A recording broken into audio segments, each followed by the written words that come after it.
The woman no man could handle. They called her impossible, too stubborn, too proud, too much for any man in Texas. But when a quiet cowboy stood up in the middle of a crowded saloon and said 7 words, the entire town fell silent, and her life changed forever. The year was 1887. The dusty frontier town of Willow Creek, Texas, was the kind of place where everybody knew everybody's business. And nobody was talked about more than Clara Whitmore. At 28 years old, Clara was unlike any woman in town. She stood nearly 6 feet tall, ran her late father's ranch by herself, could ride a horse better than most men, and wasn't afraid to speak her mind. Some admired her, most feared her, and a few hated her. But everyone agreed on one thing. That woman will never find a husband. The whispers followed her everywhere. At church, at the general store, at town gatherings, even during Sunday picnics. Clara had learned to ignore them years ago. Or at least she pretended to. Inside, the words still stung. Not because she wanted a husband, but because people seemed unable to imagine that a woman could simply live her own life. One hot summer afternoon, Clara tied her horse outside the general store. The moment she stepped onto the wooden porch, she heard laughter. 3 women stood near the entrance.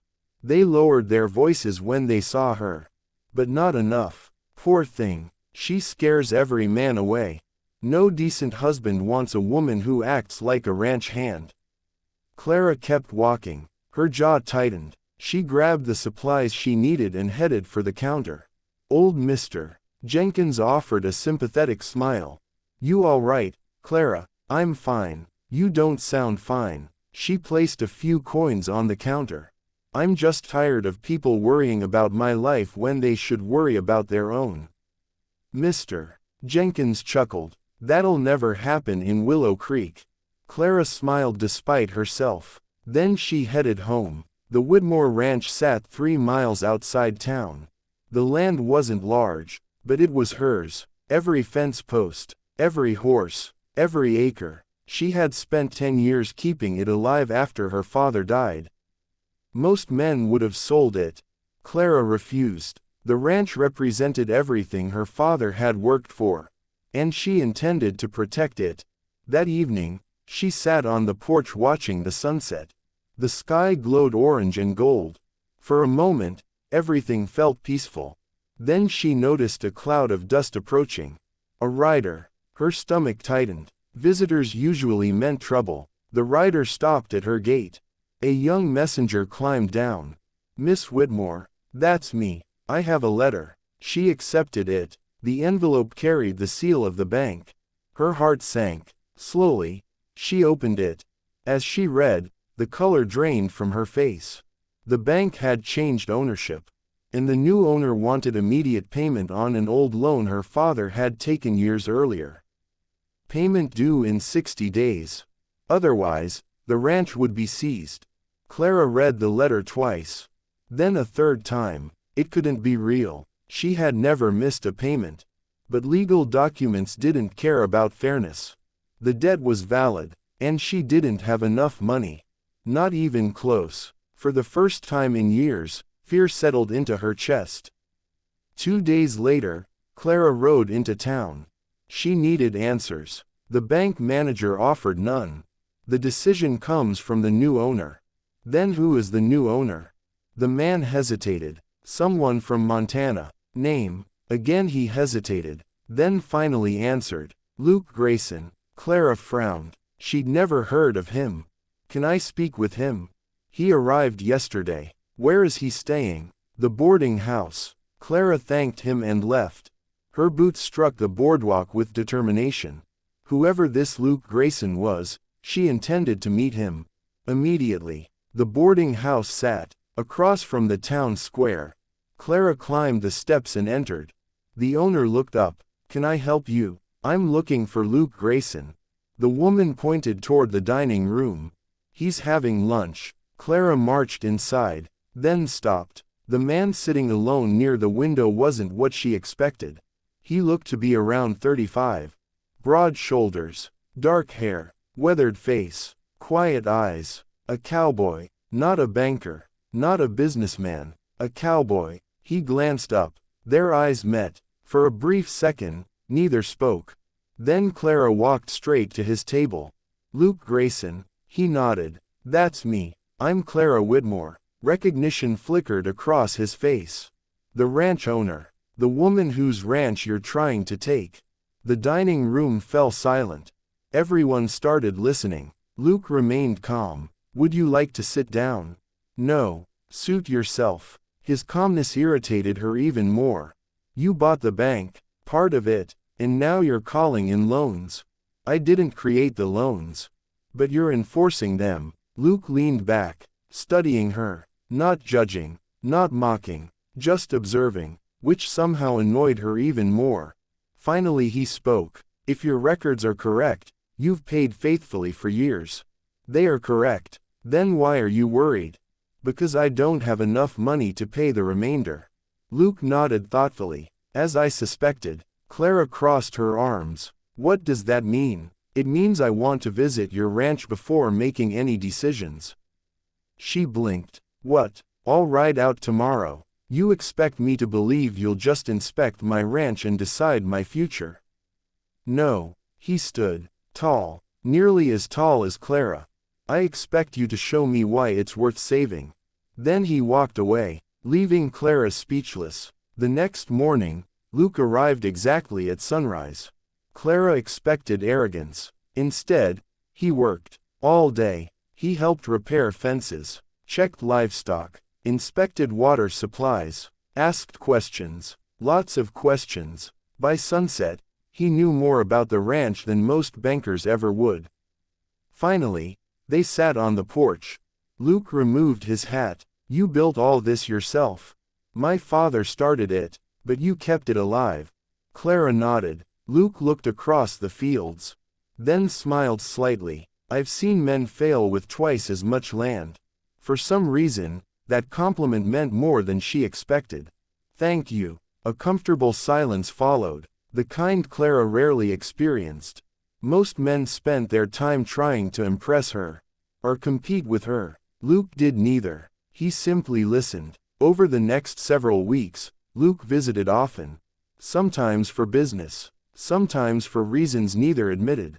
The town noticed. Of course they did. Willow Creek noticed everything, and the gossip exploded. Some predicted disaster. Others expected marriage. Clara ignored them. At least she tried, because something strange was happening. For the first time in years, she actually enjoyed someone's company. Then came the night everything changed. The annual harvest dance filled the Red River Saloon. Music echoed through the crowded room. People laughed, danced, celebrated. Clara almost didn't attend, but Luke convinced her. Unfortunately, the gossip followed. A group of local men stood near the bar. One of them laughed loudly. Poor Luke. Another grinned, trying to tame Clara Whitmore. The crowd chuckled. A third man added, good luck. That woman is too much for any man. The room erupted with laughter. Clara froze. Years of insults, years of judgment, years of hearing she was somehow wrong for being herself. All of it came rushing back. She turned toward the door, ready to leave. Then a chair scraped across the floor. Luke stood up. The laughter faded. He walked calmly into the center of the room. Every eye followed him. The cowboy looked directly at Clara, then spoke 7 words that would change everything. Sit down and let me show you. The room fell completely silent, and Clara's heart began to race. Sit down and let me show you. The Red River Saloon was so quiet that Clara could hear the piano player stop mid-note. Every eye in the room was fixed on Luke Grayson. The men near the bar exchanged amused glances. One of them laughed. Show us what, Luke? Luke didn't even look at him. His eyes remained on Clara. Sit down and let me show you. Clara folded her arms. The familiar wall around her heart immediately went up. What exactly are you trying to prove? Luke pulled out a chair in the center of the room. I'm trying to prove that there's nothing wrong with you. A murmur swept through the crowd. Clara's expression hardened. "Luke." "No," he interrupted gently. "For years these people have been telling you who you are. Tonight I'd like to hear who you really are." Nobody spoke. Even the loudest gossips suddenly found the floor fascinating. Slowly, Clara sat down. Not because she wanted to. Because she was curious. Luke turned toward the crowd. "How many of you think Clara Whitmore is difficult?" Several hands went up immediately. A few people laughed. Luke nodded. "How many think she's stubborn?" Even more hands rose. "And how many think she's too much for any man?" Nearly every hand in the room went up. The sight stung more than Clara expected. Even after all these years. Luke looked around, then smiled. "Interesting." One rancher spoke up. "What's so interesting about it?" Luke crossed his arms. "Because everything you listed is exactly why her ranch still exists." The room became silent again. "What do you mean?" someone asked. Luke pointed toward Clara. "That ranch survived droughts, cattle sickness, floods, and 10 years without a husband or father running it." Nobody answered. Because nobody could. Luke continued. "You call her stubborn." He looked directly at the crowd. "I call her determined." Another pause. "You call her difficult." He shook his head. "I call her intelligent enough not to agree with foolish people." A few chuckles spread through the room. Several faces turned red. Luke wasn't finished. "And you call her too much." His voice grew firmer. "I call her exactly enough." The words hit Clara like a lightning strike. Nobody had ever defended her. Not like this. Not publicly. Not without expecting something in return. For the first time in years, Clara couldn't think of a response. The dance resumed eventually, but the atmosphere had changed. People spoke more carefully around Clara. Some even apologized, which felt stranger than the insults. As the evening ended, Luke walked her outside. The night air was cool. Stars covered the Texas sky. For several moments they stood beside her horse without speaking. Finally Clara broke the silence. "You didn't have to do that." "Yes, I did." "Why?" Luke looked toward the dark horizon. "Because I know what it's like." She frowned. "What?" "Being judged before people know you." For a brief moment sadness crossed his face. Then it disappeared. But Clara noticed. "What happened to you?" Luke hesitated. "I'll tell you someday." He tipped his hat. "Good night, Clara." Before she could ask another question, he walked away, leaving her more curious than ever. 3 weeks later, trouble arrived in Willow Creek. And it came wearing an expensive suit. A black carriage rolled into town. The man who stepped out looked nothing like a cowboy. He looked rich, powerful, dangerous. The townspeople immediately gathered to watch. The stranger entered the bank. An hour later, Clara received an urgent message. Luke wanted to see her immediately. When she arrived, she found him standing outside the bank. His jaw was tight, his expression unreadable. "What happened?" she asked. Luke looked at her, then at the bank. "His name is Victor Kane." "Who is he?" Luke's face darkened. "The reason I left Montana." That evening they sat on Clara's porch. Luke finally told the story he'd hidden. 5 years earlier, he and Victor Kane had been business partners. Together they'd built one of the largest cattle operations in Montana.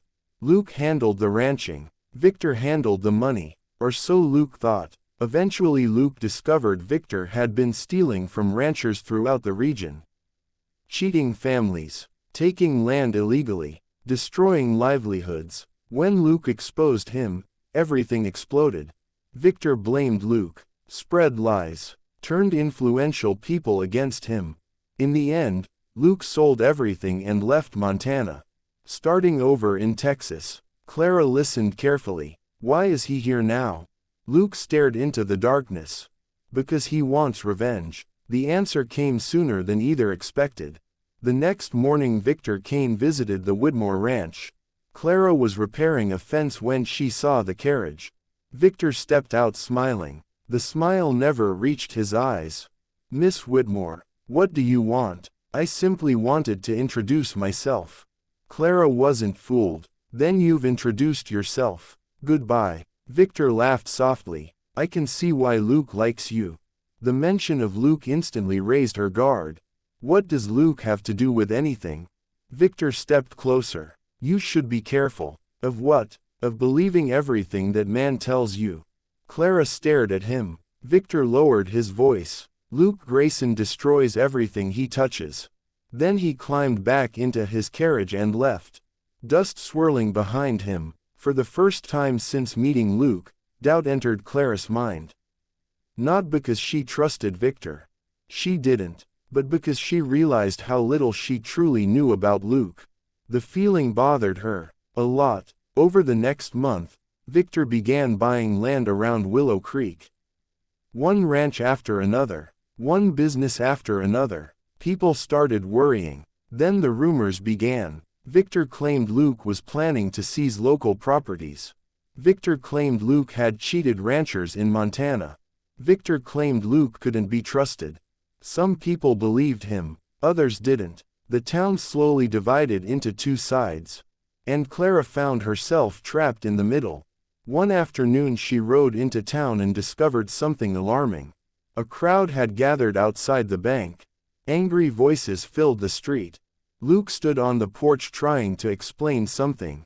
Nobody was listening. Victor watched from across the road, smiling. The sight made Clara furious.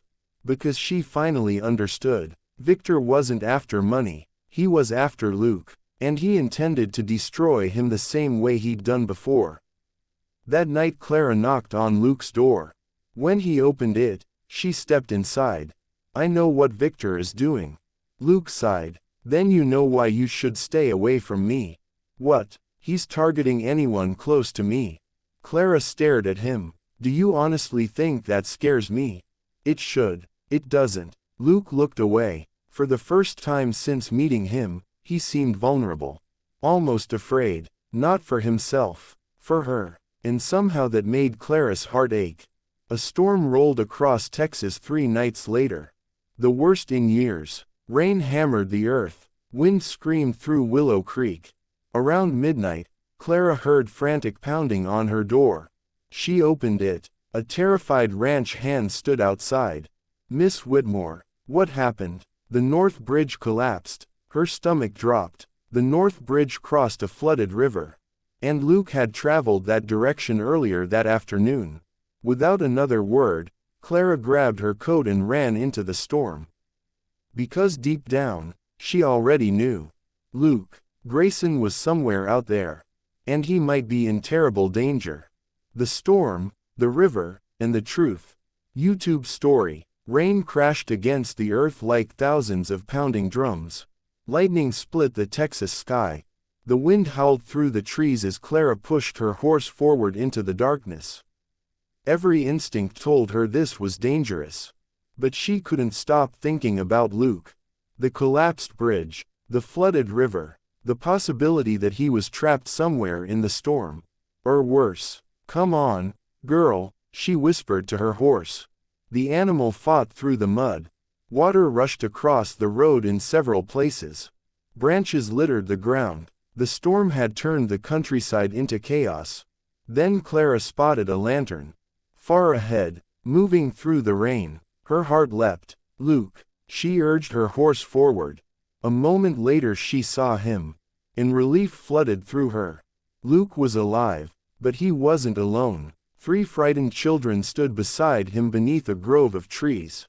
The youngest couldn't have been older than 6. What happened? Clara shouted over the storm. Luke looked exhausted. Their wagon overturned near the river. Clara climbed down. Are they hurt? Just scared. The oldest girl nodded. Our parents are trapped on the other side. Clara looked toward the raging river. The water was moving dangerously fast. No one could cross it tonight. Not safely. Luke rubbed a hand across his face. I was taking supplies to a neighboring ranch when I found them. You've been out here this entire time? He nodded, trying to keep them warm. The youngest child shivered violently. Without hesitation Clara removed her coat and wrapped it around the girl. Luke noticed. A small smile touched his face. Even during a storm, Clara was taking care of others. Together they led the children toward an abandoned hunting cabin nearby. The structure was old, but it provided shelter. Inside, Luke managed to start a fire. The children gathered around the warmth. Gradually their fear eased. The youngest girl eventually fell asleep. Clara sat across from Luke. The firelight danced across his face. For several minutes neither spoke. Then Luke broke the silence. "You shouldn't have come looking for me." Clara raised an eyebrow. "And leave you stranded in a flood? I would have managed." She laughed softly. "You're stubborn." Luke grinned. "Takes one to know one." For the first time that night, they both smiled. Hours passed. The storm continued outside. Inside the cabin, the atmosphere felt strangely peaceful. The children slept. The fire crackled. And eventually the conversation turned personal. More personal than ever before. Luke stared into the flames. "Can I tell you something?" Clara nodded. "You can tell me anything." He hesitated, then finally spoke. "My wife died 6 years ago." The word surprised her. Luke rarely talked about himself. "I'm sorry." He nodded slowly. "So am I." "What happened?" "A fever." His voice grew quiet. There wasn't a doctor nearby. Clara's heart tightened. Luke continued. "I couldn't save her." The pain in his eyes was impossible to miss. Even after all these years. Clara suddenly understood something. Luke wasn't running from Montana. Not completely. Part of him was running from grief. From loss. From guilt. For years he had carried it alone. "Luke." He looked at her. "It wasn't your fault." His jaw tightened. "I know that here." He touched his head. "But convincing this." He placed a hand over his heart. "That's harder." Clara understood. Some wounds healed slowly. Others never truly disappeared. As dawn approached, the rain finally began to weaken. The river was still dangerous, but manageable. By sunrise they successfully reunited the children with their parents. The grateful family thanked Luke repeatedly. Then they headed home. Clara and Luke watched them disappear down the road. The morning sky was finally clear. Everything felt calm again. For about 10 minutes. Then disaster arrived. A rider came racing toward them. His horse was covered in sweat. The man looked terrified. "Luke." Luke stepped forward. "What happened?" "It's Willow Creek." The rancher struggled to catch his breath. "Victor Kane." Clara immediately felt sick. "What about him?" The rancher's face turned pale. "He bought the note on your ranch." Clara froze. "What?" "The bank sold it yesterday." Her heart dropped. "No." The man nodded. "Victor now owns the debt." Everything suddenly made sense. Victor's arrival. The rumors. The manipulation. The lies. This had been his plan all along. He wasn't after Luke's land. He wanted Clara's. And now he had the legal power to take it. By afternoon they reached town. The entire community was buzzing. Victor Kane stood on the bank steps speaking with reporters from nearby counties. As if he were some kind of hero. When he spotted Clara approaching, his smile widened. "Miss Whitmore." She stopped in front of him. "What do you want?" Victor straightened his expensive coat. "Only what's legally mine." The crowd fell silent. Victor continued. "The debt is now under my ownership." Clara clenched her fists. And unless full payment is made within 30 days. His smile returned. "The Whitmore Ranch becomes mine." Gasps spread through the crowd. Luke stepped forward. "You planned this." Victor smirked. "Of course I did." The arrogance in his voice was unbelievable. He wasn't even trying to hide it anymore. "You see, Luke," Victor said. "You never learn." Luke's eyes narrowed. Victor leaned closer. "Everything you care about eventually becomes mine." Clara had never wanted to hit someone more. But she controlled herself. Barely. Victor climbed into his carriage. Before leaving, he delivered one final message. 30 days. Then he was gone. The town remained silent long after the carriage disappeared. Everyone understood the situation. 30 days. That was all Clara had. 30 days to save everything she'd spent her life building. 30 days to find money she didn't have. 30 days before losing her home. That evening Luke sat with Clara on her porch. The sunset painted the sky red and gold. Neither spoke for a long time. Finally Clara sighed. I can't do it. Luke looked at her. What? I can't raise that much money. The words hurt to say. Because they felt like surrender. And Clara Whitmore never surrendered. Luke stared across the fields. Then he said something unexpected. Maybe you won't have to. She frowned. What does that mean? Luke stood. His expression had changed. Determined. Focused. Dangerously calm. The same look a man gets before going into battle. I'm going to stop Victor. How? Luke looked toward town. A cold smile appeared. By exposing the one secret he spent years hiding. Clara's heart raced. What secret? Luke turned toward her. The secret that could send him to prison. But before Luke could explain further, a gunshot echoed across the ranch. Boom! The bullet shattered a wooden fence post inches from Luke's head. Both of them spun around. A rider was fleeing across the distant hillside. Clara's eyes widened. Someone had just tried to kill Luke Grayson. And deep down, they both knew exactly who had ordered it. The secret that could destroy Victor Kane. YouTube story. The gunshot echoed across the ranch. For a split second, everything froze. The shattered fence post splintered beside Luke's head. Clara's heart nearly stopped. Luke. Without thinking, she grabbed his arm and pulled him behind a wagon. Another shot rang out. Boom. The bullet struck the wagon wheel. Luke peeked. Over the side, the shooter was already disappearing over a distant ridge. Whoever it was knew how to ride. And knew how to shoot. Damn it, Luke muttered. Clara looked at him. Are you hurt? No. Only then did she realize she was still holding his arm. She quickly let go. But Luke noticed. And for the briefest moment, a smile touched his face. Even now, even after someone had tried to kill him. By sunset, Sheriff Collins arrived at the ranch. After examining the scene, his expression grew grim. This wasn't some random cowboy. Luke nodded. I know. The sheriff glanced toward town. You think Victor ordered it? I know he did. Can you prove it? Luke remained silent. That was the problem. Everyone knew what Victor was capable of.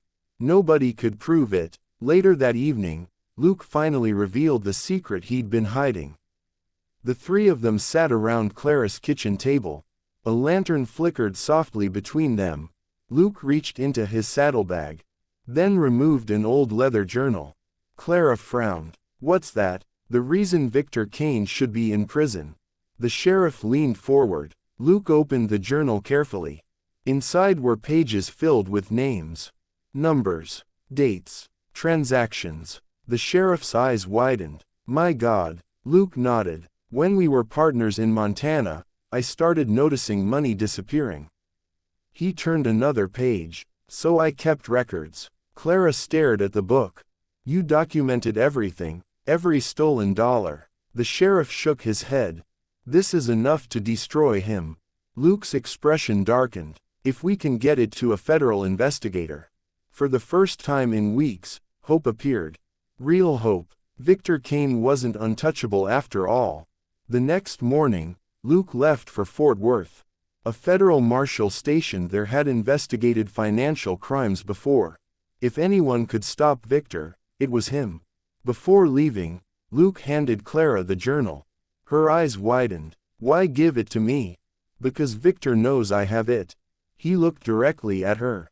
If something happens to me, don't. Luke smiled softly. Just keep it safe. Clara's chest tightened. For reasons she couldn't explain. Watching him ride away felt wrong. Like something bad was coming. Unfortunately, she was right. 2 days later, Clara woke before sunrise. Something felt strange. Too quiet. Too still. Then she smelled smoke. Her eyes widened. Smoke. A lot of smoke. She rushed outside. And froze. The barn was on fire. Flames shot into the sky. Workers were screaming. Horses were panicking. The entire structure was engulfed. No, Clara ran toward the barn. But several ranch hands stopped her. It's too dangerous. My horses are in there. We'll get them out. The next hour became chaos. Buckets of water, shouting, smoke, fear. By sunrise the fire was finally contained. But half the barn was destroyed. Several horses had escaped. Others were injured. The damage was devastating. Clara stared at the ruins. Her hands trembled. Then she found something in the dirt. A broken bottle. The smell of oil. Her stomach dropped. The fire wasn't an accident. Someone had started it. By afternoon, Sheriff Collins confirmed her suspicion. Arson. Clara clenched her jaw. Victor. Most likely. But again, the sheriff sighed. We can't prove it. 3 days later, Luke returned. The moment he saw the burned barn, his face darkened.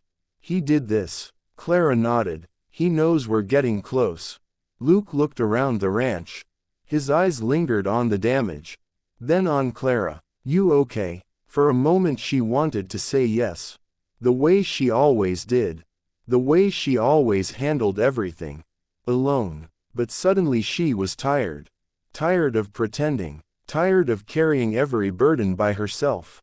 No. The single word escaped before she could stop it. Luke stepped closer. And for the first time in years, Clara allowed someone to see her vulnerability. That evening they sat together on the porch. The stars stretched endlessly above them. Neither spoke for a while. Finally Clara broke the silence. Can I ask you something? Anything. Why didn't you leave? Luke looked at her. What? When Victor showed up, she swallowed. You could have ridden away. Luke smiled softly. But then who would have helped the most stubborn woman in Texas? Despite herself, Clara laughed. Then her expression became serious again. Really? Luke stared toward the horizon. Then answered honestly. Because of you. Her breath caught. Luke continued. When I first came here, I thought I'd stay a few weeks. He shook his head. Then I met you. The air suddenly felt different. Heavier. Warmer. Dangerously personal. You don't need someone to save you, Clara. His voice was quiet. But everybody deserves someone willing to stand beside them. For several seconds neither moved. Neither looked away. And for the first time, it felt like both of them were about to admit something they'd been hiding for months. Then hoofbeats shattered the moment. A rider raced toward the ranch. Fast, desperate, terrified. The horse nearly collapsed when it stopped. The rider jumped down. Luke. Luke stood immediately. What happened? The man was pale, breathless. Victor Kane has been arrested. Clara's eyes widened. What? The rancher nodded frantically. The federal marshal arrived this afternoon. Luke smiled for the first time in weeks. But the smile vanished almost instantly. Because the rider wasn't finished. Victor escaped. Silence. Complete silence. The rancher swallowed hard. He shot one of the deputies and fled. Clara felt cold. Very cold. The rider looked directly at Luke. They think he's headed here. Miles away, beneath the darkness of the Texas night. Victor Kane rode hard toward the Whitmore ranch. Hat pulled low. Revolver loaded. Eyes burning with hatred. He had lost everything. His money. His empire. His future. And now he wanted revenge. One final act of revenge. Against the man who destroyed him. And the woman who stood beside him. The night of reckoning. YouTube story. The news spread through Willow Creek like wildfire. Victor Kane had escaped. A federal deputy was wounded. A manhunt was underway. And Victor was heading straight for the Whitmore ranch. The reason was obvious. He blamed Luke for everything. And Clara had become the symbol of everything he couldn't control. For the first time in years, Victor Kane had nothing left to lose. Which made him more dangerous than ever. Sheriff Collins arrived before midnight with several deputies. Lanterns glowed around the ranch. Rifles were loaded. Everyone prepared for trouble. Luke stood near the porch, checking his revolver. Clara watched him from the doorway. The sight unsettled her, not because Luke looked afraid. Because he didn't. He looked like a man prepared to sacrifice himself if necessary. And that frightened her more than anything. Finally she walked over. "We need to talk." Luke looked up. His expression softened immediately. "What is it?" Clara swallowed. The words she'd been holding back for months suddenly felt impossible to say. "What happens after this?" Luke studied her. "What do you mean? If Victor is caught?" A pause. "If everything ends." Luke removed his hat. His eyes never left hers. "Then I stay." Her heart skipped. "You stay?" He nodded. "If you'll have me." For several seconds Clara couldn't speak. The answer was already in her heart. Had been for weeks, maybe months. But before she could say it, a gunshot shattered the night. Boom. The bullet smashed through a porch post. Everyone dove for cover. "He's here," shouted a deputy. Chaos exploded across the ranch. Victor Kane had arrived. And he wasn't alone. 3 hired gunmen spread across the property. Gunfire erupted from multiple directions.